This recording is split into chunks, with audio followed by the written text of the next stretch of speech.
And if you talk about Kenyan running success, then you need to talk about genetics, because in Iten, it's the home of the Kalenjin tribe that make up 12% of the Kenyan population, but they make up 75% of the elite running success in Kenya.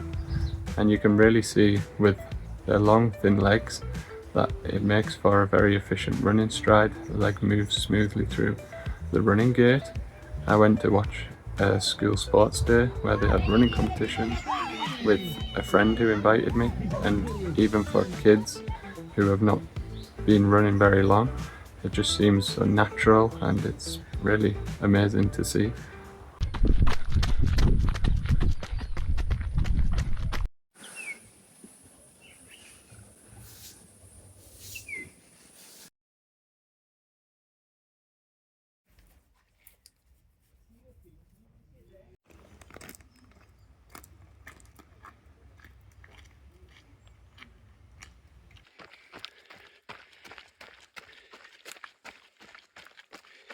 Taking a break. In Iten, there's no such thing as a flat road or dirt track, particularly at the high altitude training centre, where all runs start by going downhill and finishing with plenty of uphill.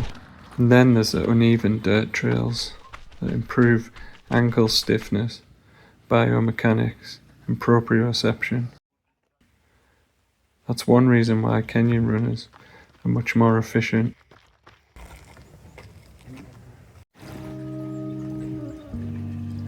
Another day of training done on camp. Just got back from the gym doing plyometrics. It's raining really heavy outside. This is my mosquito net that is over my bed. I don't use it, hardly seen any mosquitoes. What I wanted to talk about is the recovery. Now, I'm guilty, and I'm sure many people in Europe or Western countries don't take recovery very seriously and just see it as an additional bonus if you manage to get enough sleep or you're taking enough rest, not walking around too much. But here in Kenya, they think that it is a part of training.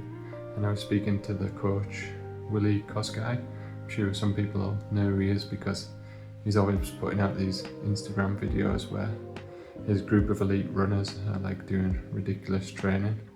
I'm always watching them anyway. And I was asking him, and he just said that for them, when they're not training, then they just sit around reading a book, sleeping, basically just not moving around. And that for them is a key to getting better.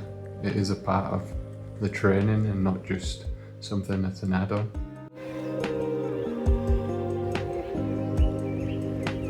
In the West, we celebrate the lonely runner.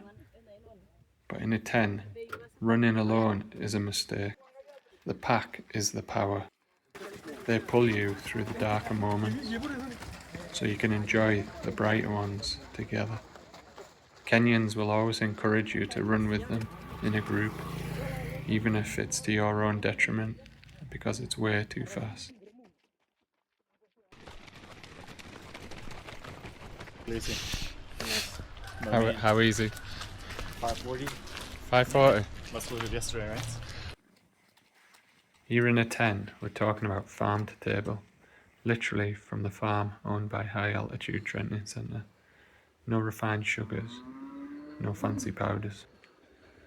We're talking fruits, greens, and the legendary Ugali. Slow releasing fuel for a 120-mile week. Considering all of those factors, what do I think is the key to their running success? I've been here for 3 weeks last year, and this is my second time doing 3 weeks. So I've spoke to a lot of people, coaches, the local barber, and for me, I think it's just the simplicity of the life.